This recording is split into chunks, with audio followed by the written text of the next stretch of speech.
नमस्कार प्यारे साथियों, मैं हूं ब्रिजेश और आप देख रहे हैं आपका अपना यूट्यूब चैनल फेक मस्ती। तो प्यारे साथियों, आज फिर से आपका बहुत बहुत स्वागत है इस चैनल पर। तो आज हम जानेंगे कक्षा 7 की गणित में अभ्यास 6C। इससे पहले हम लोग पढ़े थे अभ्यास ए और बी तक। अगर आप मेरी वीडियो नहीं देखे हैं पुरानी तो आप यूट्यूब पर जाकर देख सकते हैं और अच्छे से समझ सकते हैं। तो आज हम लगाएंगे अभ्यास सी तक, यानी 6C। तो चलते हैं, सवालों को देखते हैं और सवालों को लगाते हैं। प्रश्न नंबर 1, सही विकल्प चुनिए। दिया है ए, किसी संख्या x और 7 का गुणनफल 28 है तो वह संख्या है। इसमें हमें सही विकल्प चुनना है।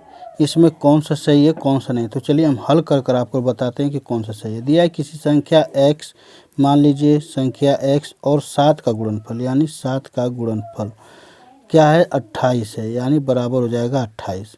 अब हमें इसी को बस कल कर देना है कैलकुलेशन।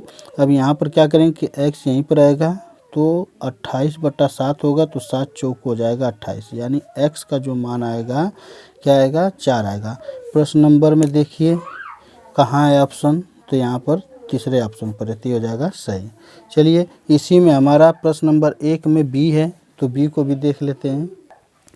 चलिए प्रश्न नंबर 1 का हमारा बी है, किसी संख्या x में 5 से भाग देने पर भागफल 7 आता है तो वह संख्या है। देखिए किसी संख्या x में, मान लीजिए x है, में 5 से भाग देने पर, मान लीजिए 5 से भाग देते हैं, देने पर भागफल 7 आता है, तो यानी बराबर भागफल क्या आ गया 7 आ गया। तो हमें बताना है कि वह संख्या कौन सा है। तो यहाँ पर देखिए क्रॉस गुणा कर लेंगे तो x का मान आ जाएगा, इसका गुणा जाएगा हर का, तो इस अंश में हो जाएगा, यानी बराबर की इधर वाली संख्या में, तो 5 7 35, यानी x का मान आया 35। तो हमारा ऑप्शन नंबर 3 है, ये हमारा सही हो जाएगा। देखिए प्रश्न नंबर 1 का हमारा सी है, यदि एक विषम संख्या 2x + 1 है तो दूसरी क्रमागत विषम संख्या होगी। देखिए दूसरी क्रमागत पूछ रहा है।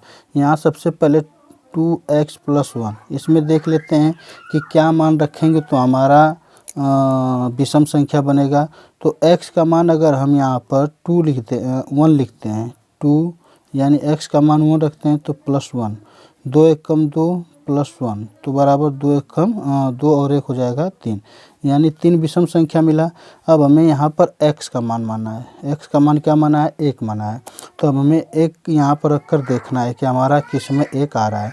तो देखिए 2x यानी 1 रखेंगे तो 2 1 कम 2 2 2 4, ये विषम संख्या नहीं है, सम संख्या है, तो ये नहीं होगा।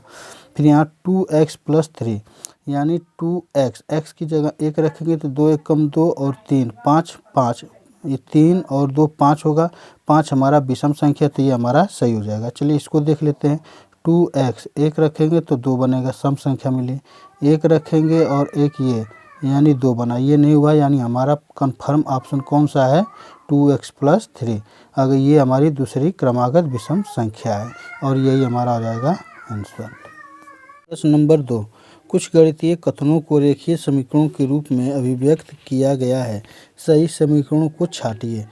इसमें ए है हमारा, किसी धनात्मक संख्या के 2/3 और 1/3 में अंतर 7 है। देखिए इसमें हमें सही कथन छांटना है, कौन सही है कौन गलत है।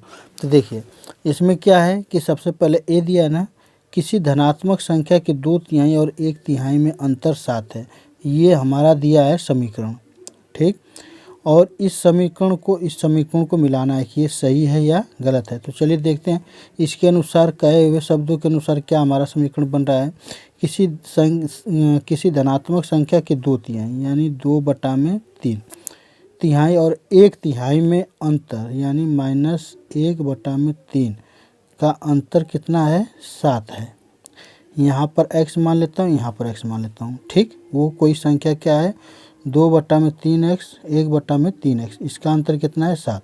अब इससे देखिए मिलाइए, इससे मेल खा रहा है, तो देखिए इससे मेल हमारा नहीं खा रहा है। ये 1/3x है और यहाँ पर 2/3x, यानी सबसे पहले हमें क्या करना था 2/3x करना था, लेकिन इसमें 2/3x न देकर 1/3x किया, इसलिए क्या हो जाएगा असत्य, यह असत्य हो जाएगा, यानी इसे हम लिख सकते हैं नहीं है।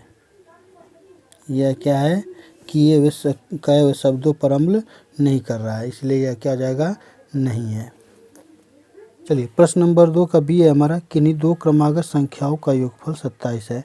मान लीजिए हम पहली क्रमागत संख्या x मान लेते हैं, दूसरी क्रमागत संख्या क्या मान लेते हैं, x + 1 मान लेते हैं, ठीक ना। अब यहाँ पर करना क्या है कि हमें यहाँ पर कह रहा है कि किन्हीं दो क्रमागत संख्याओं का योगफल, मान लीजिए x + 1 यानी दो क्रमागत संख्याओं का योगफल क्या आ रहा है, 27 आ रहा है। यानी ये समीकरण इस समीकरण से क्या हो रहा है, मेल खा रहा है, यानी यह एक जैसा है, इसलिए क्या होगा, है, यानी यह समीकरण सत्य है। इस कहे हुए शब्दों पर यह अमल कर रहा है, इसलिए यह समीकरण क्या हो जाएगा, सत्य हो जाएगा और यह समीकरण है, और ये हो जाएगा इसका आंसर। चलिए प्रश्न नंबर 2 का सी है, किसी संख्या के दूने में 8 जोड़ने पर योगफल 50 है। मान लीजिए हम वह संख्या क्या मान लेते हैं, y मान लेते हैं, ठीक। इसका दोगुना कर लेते हैं और इसमें क्या कर देते हैं, 8 जोड़ देते हैं, बराबर क्या हो जाता है, 50। तो इसका 2y + 8 = 50, यानी ये भी क्या हो रहा है, इससे मेल खा रहा है, यानी ये भी क्या है, यानी यह समीकरण है। इसमें बस हमें यही करना है कि ये जैसे बोल रहा है वाक्य उस तरीके से हमें समीकरण बनाना है, और उसमें समीकरण एक दे रखा है, एक जैसा होता है तब सत्य है यानी है, अगर नहीं है तो यहाँ पर कर देंगे नहीं है। चलिए प्रश्न नंबर 2 का हमारा डी है, किसी संख्या के 2/3 में 17 जोड़ने पर योगफल 19 प्राप्त होता है। मान लीजिए वह संख्या क्या है, x। अब इसमें क्या कर रहा है, किसी संख्या के 2/3 यानी इसका 2/3, तो 2/3 2x/3 होगा। में तिहाई में 17 जोड़ने पर प्लस में 17 जोड़ देते हैं, योगफल कितना प्राप्त होता है, 19 प्राप्त होता है। यानी ये भी संख्या क्या हो रहा है, एक जैसा हो रहा है, यानी ये भी क्या कह सकते हैं कि यह भी समीकरण है कहे हुए शब्दों के अनुसार, और यही हो जाएगा इसका आंसर। चलिए इस अभ्यास का हमारा तीसरा क्वेश्चन है, एक संख्या का 1/2 उसी संख्या के 1/4 से 15 अधिक है, संख्या ज्ञात कीजिए।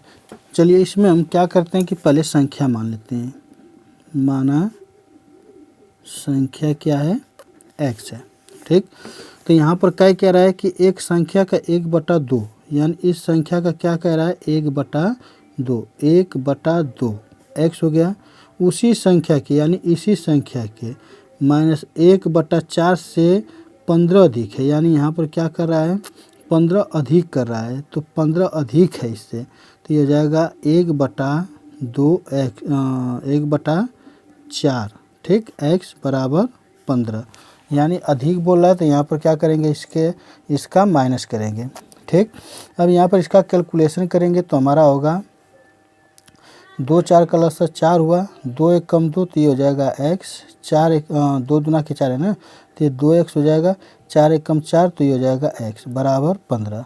ये घटेगा तो x/4 हो जाएगा, बराबर 15 हो गया, और x यहीं पर आएगा, 4 का गुणा 15 में होगा, तो 15 चौको 60, यानी वह संख्या कौन सा है, 60 है, और यही हो जाएगा इसका आंसर। चलिए प्रश्न नंबर 4 है, एक संख्या 7 से 4 बड़ी है, वह संख्या बताइए। चलिए हम वह संख्या क्या मान लेते हैं, x है, ठीक। 7 से यानी 7 से कितना बड़ी है, 4 बड़ी है, तो यहाँ पर हम क्या करेंगे, घटाना करेंगे, क्योंकि यहाँ पर हमें घटाना पड़ेगा। तो यहाँ पर x यहीं पर आएगा, 4 यहाँ पर आएगा, तो -7 इधर जब पक्षांतर करेंगे तो +7 बनेगा, और x का मान जुड़कर 7 4 11 हो जाएगा, यानी वह संख्या कौन सी है, 11 है। अगर हम 11 यहाँ पर रखें, 7 यहाँ पर रखें, तो 11 में से 7 गया तो 4, और इसी संख्या के बारे में आप पूछ रहा था, ये हो जाएगा आंसर। प्रश्न नंबर 5, एक कक्षा में 45 विद्यार्थी हैं, यदि छात्रों की संख्या छात्राओं की 2/3 हो तो छात्राओं की संख्या बताइए। चलिए इसमें हमें छात्राओं की संख्या बताना है, तो हम यहाँ पर मान लेते हैं छात्राओं की संख्या कितना है, x है, ठीक। तो यहाँ पर छात्राओं की संख्या x है, तो छात्रों की संख्या कितनी है, 2/3x है। यहाँ पर हम छात्रों की संख्या को देखेंगे तो छात्राओं की संख्या का क्या है, 2/3 है, यानी 2/3x है। टोटल हमारे कक्षा में कितने विद्यार्थी हैं, तो टोटल है हमारे 45 विद्यार्थी। अब यहाँ पर इन सबको जोड़ लेंगे, तो x प्लस 2x बटा में 3 बराबर टोटल कितने हैं 45 छात्र हैं। इसका हम तिर्यक गुणा कर लेंगे, क्रॉस गुणा करेंगे तो 3x हो जाएगा। ये नीचे 1 लगाकर और इसका गुणा करेंगे तो 2x हो जाएगा बटा में 3 बराबर 45। 3 2 होता है 5, यहाँ पर हमारा हो जाएगा 5x बटा में 3 बराबर 45। अब यहाँ पर हम करेंगे क्या कि 3 का 45 में गुणा हो जाएगा। ठीक, x यहाँ लिख देते हैं, x बराबर 45 में 3 का गुणा हो जाएगा और ये 5 का यहाँ पर आ जाएगा भाग होने, तो ये कटेगा 5 9 45, तो x बराबर 9 3 27। यानी जो छात्राओं की संख्या वो कितनी है, हमारी छात्राओं की संख्या 27 है। यानी 45 में से छात्राओं की संख्या टोटल 27 हैं और यहाँ पर हम छात्राओं की संख्या क्या माने थे, x माने थे, तो ये हमारा हो जाएगा आंसर। प्रश्न नंबर 6, एक कक्षा के 1/3 भाग में से उसका 1/4 भाग घटाने पर 4 शेष है, संख्या बताइए। हम यहाँ पर संख्या मान लेते हैं, माना संख्या हमारा x है, तो यहाँ पर पहली संख्या क्या है 1/3x में से 1/4 भाग घटाने में 1/4x भाग घटाने पर शेष कितना रह जाता है, 4 रह जाता है। अब बस इसका कैलकुलेशन कर देना है। हम यहाँ पर गुणा करेंगे तो बनेगा 4x और ये इसका करेंगे तो बनेगा 3x और नीचे करेंगे तो 3 चौक को 12 बराबर 4। 4x में से 3x जाएगा तो बचेगा x और 12 को गुणा 4 में होगा तो 12 चौक हो जाएगा 48। यानी कि वह संख्या कितनी है, तो 48 है और ये हमारा हो जाएगा आंसर। प्रश्न नंबर 7, आदर्श, डेविड और हमीद का कुल भार 44 किलोग्राम है। यदि डेविड का भार आदर्श के भार से 1.3 किलोग्राम अधिक है एवं हमीद के भार से 2.1 किलोग्राम अधिक है, तो तीनों का अलग अलग भार ज्ञात कीजिए। देखिए इसमें हमें आदर्श और डेविड और हमीद 3 व्यक्ति दिए गए हैं जिनका कुल भार 44 किलोग्राम है। अब इसमें हमें सबका अलग अलग भार बताना है। सबसे पहले यहाँ पर देखिए कॉमन अंक कहाँ मिल रहा है। जैसे यहाँ पर हम पढ़ेंगे तो यदि डेविड का भार आदर्श के भार से 1.3 किलोग्राम अधिक है, फिर डेविड को ही कह रहा है कि हमीद के भार से 2.1 किलोग्राम अधिक है। तो यहाँ पर हम डेविड को मानेंगे x, माना डेविड का भार x मान लेते हैं। ठीक, तो यहाँ पर बोला है डेविड का भार आदर्श के भार से 1.3 किलोग्राम अधिक है, तो हम यहाँ पर क्या करेंगे कि आदर्श का भार मानेंगे। तो आदर्श का भार क्या है, आदर्श का भार डेविड के भार से 1.3 किलोग्राम क्या है, कम है, तो यहाँ पर हम x माइनस 1.3 किलोग्राम कर देंगे। ठीक, किलोग्राम। अब यहाँ पर फिर क्या करना है, डेविड का हो गया, आदर्श का हो गया। अब हम मानेंगे हमीद का भार। हमीद का भार देखिए फिर से पढ़िए, डेविड का भार आदर्श के भार से 1.3 किलोग्राम अधिक है। ठीक, एवं हमीद के भार से 2.1 किलोग्राम अधिक है। यानी यहाँ पर भी अधिक, यहाँ पर भी अधिक दिखा रहे हैं। तो हम क्या करेंगे, डेविड के भार में से माइनस 2.1 किलोग्राम कम कर देंगे। क्यों, क्योंकि हमारा दोनों में कॉमन अंक मिलना चाहिए, तो हमारा डेविड है जो कॉमन अंक मिल रहा है। अब यहाँ पर देखिए, यहाँ पर तो बोला डेविड का भार आदर्श के भार से 1.3 किलोग्राम अधिक है, लेकिन 1.3 किलोग्राम हम अगर अधिक मानेंगे तो हमीद का भी तो देखना पड़ेगा, तो कॉमन अंक हमारा माइनस में यहाँ पर आकर मिलेगा, तो ये हो जाएगा x। अब यहाँ पर क्या करेंगे कि तीनों का योग कर लेंगे, तो यहाँ पर करेंगे डेविड प्लस आदर्श प्लस हमीद और इनका टोटल योग कितना है, 44 किलोग्राम। यहाँ पर डेविड का भार हम x माने थे प्लस x माइनस 1.3, फिर प्लस हमीद का भार x माइनस 2.1 बराबर क्या आ जाएगा 44। अब यहाँ पर हम जोड़ेंगे, तो यहाँ पर जोड़ेंगे तो यहाँ पर देखिए x हो गया, ये कोष्टक को हटा देते हैं, x x x 3x है तो यहाँ पर हम कर लेंगे 3x प्लस, अब इस संख्याओं को जोड़ लेंगे 1.3 2.1, तो इसको जोड़ेंगे तो हमारा होगा 1 और 3 4 2 1 3, यानी ये हो गया पॉइंट में, ठीक, बराबर इधर हो जाएगा 44। यहाँ पर हम माइनस माइनस जोड़े हैं, ठीक, ये माइनस ये प्लस था तो ये 3x हो गया, ये -1.3 है, ये -2.1 है, तो ये इसका जो साइन होगा वो माइनस में होगा। अब हम क्या करेंगे कि 3x यहीं पर छोड़ेंगे और 44 और ये माइनस इधर जाएगा तो प्लस बन जाएगा, तो 3.4 हो गया। अब इसको जब हम जोड़ेंगे तो हमारा आएगा 3x बराबर 47.4। अब इसको हम भाग दे देंगे तो ये हो जाएगा 3 एकम 3 और यहाँ पर हो जाएगा 3 एकम 3 हो गया और 3 5 15 3 8 24। तो x का जो मान निकल कर आया हमारा कितना आया, यहाँ पर लिख देते हैं, x का मान निकल कर आया हमारा 15.8। ये हमारा है डेबिट का, ठीक। अब हमें आदर्श का निकालना है, तो आदर्श का क्या है, आदर्श का मान थे x -1.3, तो x की जगह हम रखेंगे 15.8, फिर घटा देंगे तो 8 में से 3 गया तो ये हो जाएगा 5 और 5 में से 1 जाएगा तो 4 और ये 1, यानी 14.5। ये हो गया आदर्श का। अब हम यहाँ पर देख लेंगे हमीद का, तो हमीद का क्या आएगा, x -2.1 है तो हमीद का हम रखेंगे x का मान 15.8 -1.3, 8 में से 3 गया तो ये हो जाएगा, सॉरी 2.1 है ना, यहाँ 2.1 कर देंगे, 8 में से 1 गया तो 7 और 5 में से 2 गया तो 3 और ये हो जाएगा 1, यानी 13.7। ये सब क्या है, केजी में है, किलोग्राम में, और यही हो जाएगा हमारा आंसर।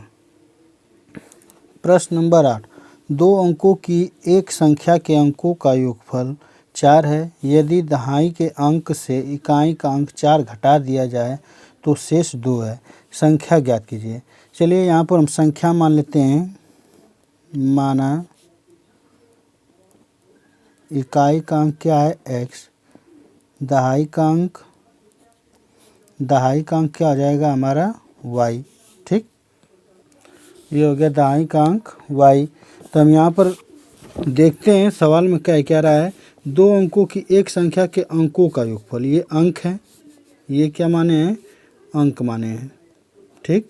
तो इन दोनों संख्याओं के अंकों का योग क्या है, 4 है।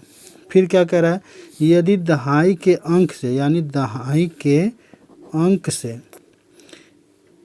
के अंक से इकाई का अंक घटा दिया जाए, यानी इस इकाई का अंक घटा दिया जाए तो शेष 2 बचता है। तो शेष क्या होता है, 2 बचता है।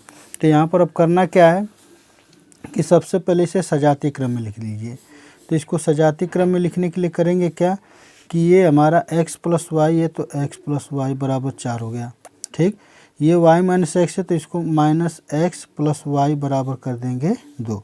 अब इसको क्या करेंगे कि जोड़ देंगे, तो ये x है, ये +x है, ये माइनस है, तो ये कट गया और ये आ जाएगा 2y बराबर 4 2 6। इससे इसे काट देंगे तो y का मान आ जाएगा 3, क्योंकि 3 बार में कटा है तो y का मान आ गया 3। ये हमारा क्या है, दहाई का अंक, तो दहाई का अंक कितना आ गया, 3 आ गया। अब यहाँ पर हम पता कर लेंगे इकाई का अंक। तो इकाई का अंक पता करने के लिए आप किसी भी समीकरण में रख दीजिए। ये हमारा समीकरण 1 है, ये हमारा समीकरण 2 है, चाहे 1 में रखिए चाहे 2 में। तो हम यहाँ पर x + y बराबर 4 कर देते हैं, तो x + 3 हो जाएगा y की जगह और ये 4, x बराबर 4, ये जाएगा 75 होकर तो घट जाएगा, तो x बराबर आ जाएगा 1, यानी कि इकाई का अंक 1 आया और दहाई का अंक क्या आया, 3 आया। तो हम यहाँ पर संख्या लिख सकते हैं, संख्या हमारा क्या आ जाएगा, यहाँ पर संख्या आ जाएगा तो हम यहाँ संख्या मान सकते हैं क्या, 10y प्लस x। तो 10y हो गया, y की जगह हम रखेंगे 3, तो 3 का गुणा 10 में होगा तो 3 दाम में हो जाएगा 30, प्लस x की जगह 1 तो 1 हो गया, और जब ये जोड़ देंगे तो हमारा हो जाएगा 31, यानी हमारा आंसर आएगा 31। प्रश्न नंबर 9, दो क्रमांक संख्याओं का योगफल 21 है, उन संख्याओं को बताइए। चलिए हम मान लेते हैं पहली क्रमांक संख्या क्या है, x है, दूसरी क्या है x प्लस 1, और उनका योग कितना है 21। तो हम यहाँ पर इनका योग कर लेंगे, तो x प्लस 1 जोड़ लेंगे और ये हो गया योग 21। x और x जुड़ेगा तो 2x प्लस में 1 बराबर 21। तो यहाँ पर 2x बराबर हो जाएगा 21, और ये पक्षांतर हो जाएगा माइनस, तो 1 हो जाएगा। तो x बराबर हो जाएगा 20, और ये 2 आ जाएगा नीचे, यानी ये काटेंगे तो x बराबर कितना हो गया 10। x का मान आ गया 10, यानी पहली हमारी जो क्रमांक संख्या निकल कर आई कितनी है, ये 10। और दूसरी x का मान रखेंगे 10 प्लस 1, यानी ये जोड़ेंगे तो हो जाएगा 11। यानी पहली जो क्रमांक संख्या 10 है और दूसरी क्रमांक संख्या 11 है, और ये हमारा हो गया आंसर। प्रश्न नंबर 10, दो क्रमागत सम संख्याओं का योगफल 30 है, उन संख्याओं को ज्ञात कीजिए। हम यहाँ पर मान लेते हैं, माना पहली क्रमागत संख्या, पहली क्रमागत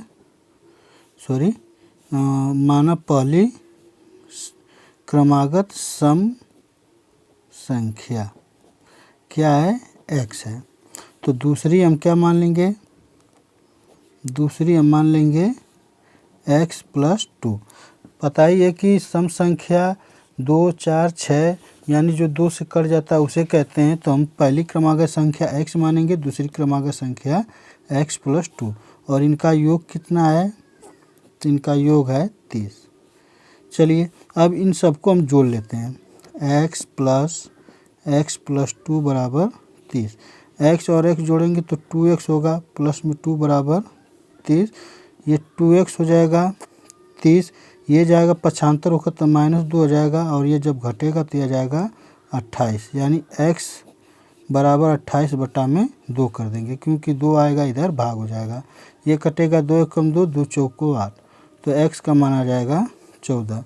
यानी x का हमारा पहला मान पता चल गया कितना है, 14। अब इसी 14 का मान हम दूसरी संख्या में रखेंगे, यानी x की जगह 14 प्लस 2 बराबर कितना आ जाएगा 16। 16 और 14, यानी वह दो क्रमागत संख्या कौन सी है, एक 14 है, एक 16 है, और यही हमारा हो जाएगा आंसर। प्रश्न नंबर 11, दो क्रमागत विषम संख्याओं का योगफल 40 है, उन संख्याओं को ज्ञात कीजिए। चलिए यहाँ पर हम हल करते हैं। माना पहली विषम संख्या क्या है, x है, दूसरी क्या है, तो दूसरी x प्लस 2 है। देखिए विषम संख्या हो चाहे सम संख्या हो चाहे क्रमागत संख्या हो, हम जब चर अचर में मानते हैं तो हम सीरियल से मानते हैं, यानी इस तरीके से मानेंगे। विषम संख्या तो हालांकि 1, 3, 5 एक एक के अंतराल पर होता है, और सम संख्या का भी एक एक के अंतराल पर होता है, लेकिन हम जब चर और विषम में मानेंगे तो हम एक जैसा मानेंगे। ठीक, तो यहाँ पर हमारा हो गया x और दूसरा हो गया x प्लस 2, और इनका योग कितना है, तो योग है हमारा 40। अब यहाँ पर हम इन सबको जोड़ लेते हैं, क्योंकि यहाँ पर योग का है, तो यहाँ पर x प्लस यहाँ पर जाएगा x प्लस 2 बराबर 40। x जोड़ेंगे तो हमारा हो जाएगा 2x प्लस 2 बराबर 40, तो 2x बराबर 40, ये जाएगा पक्षांतर होकर तो घट जाएगा, तो 2x बराबर हो जाएगा 38। अब ये काट देंगे तो x का मान आ जाएगा 2 कम 2 2 18, यानी 19। हमारी पहली जो विषम संख्या है वो कितनी है, 19 है, तो ये हमारा हो गया 19। दूसरी पता करना है तो x प्लस 2 में रख देना है, तो x की जगह 19 प्लस और ये 2 जुड़ जाएगा, तो 19 तो हो जाएगा 21, और यही हो जाएगा हमारा आंसर। प्रश्न नंबर 12, एक भिन्न संख्या का हर 7 है, यदि उसके अंश एवं हर दोनों में 3 जोड़ दिया जाए तो उस भिन्न का मान 4/5 हो जाता है। वह भिन्न ज्ञात कीजिए। मान लीजिए वह भिन्न हम क्या मान लिए x/y, जिसमें x अंश है और y हर है। तो यहाँ पर अब क्या कह रहा है, एक भिन्न संख्या का हर 7 है, यानी कि ये हर जो है हमारा क्या है 7 है। तो हर हम y की जगह 7 कर लेते हैं और अंश x कर लेते हैं। यदि उसके अंश एवं हर दोनों में 3 जोड़ दिया जाए, यानी अंश में भी 3 जोड़ना है और हर में भी 3 जोड़ना है, तो उस भिन्न का मान 4/5 हो जाता है। तो यहाँ 4/5 वह भिन्न हो जाता है। अब यहाँ पर करना क्या है कि सिंपली इसे हल कर लेना है। x + 3 और ये हो जाएगा 7 × 3 = 10 और ये 4/5, ये प्लस है। यहाँ पर हो जाएगा x + 3 और 10 का गुणा इस 4 में होगा तो 4 × 10/5 हो जाएगा। 5 से काट दूंगा तो 5 दूना के 10 हो जाएगा। x + 3 = 4 दूनी के 8। तो x = 8, 3 का पक्षांतर होगा तो यहाँ -3 हो जाएगा। तो ये हो जाएगा x = 8 में से 3 गया तो 5, यानी अंश हमारा पता चल गया कितना है 5 है, और हर हमारा सवाल में दिया था 7 है, यानी वह भिन्न क्या बना 5/7 बना, और ये हमारा हो जाएगा फाइनल आंसर। आशा करता हूँ कि आज आपको यह चैप्टर बहुत अच्छे से समझ में आया होगा। अच्छे से समझ में आया होगा तो आप हमारे चैनल को जरूर से जरूर सब्सक्राइब करें, लाइक करें, कमेंट करें एवं शेयर भी करें। कहीं भी दिक्कत अगर परेशानी होता है सवाल समझने में तो आप हमें कमेंट में ज़रूर बताएं, हम आपको उसका रिस्पॉन्स ज़रूर देंगे। और पूरी वीडियो देखने के लिए आप लोगों का बहुत बहुत धन्यवाद। तो आज के लिए बस इतना ही, तब तक के लिए चलते हैं। जय हिंद।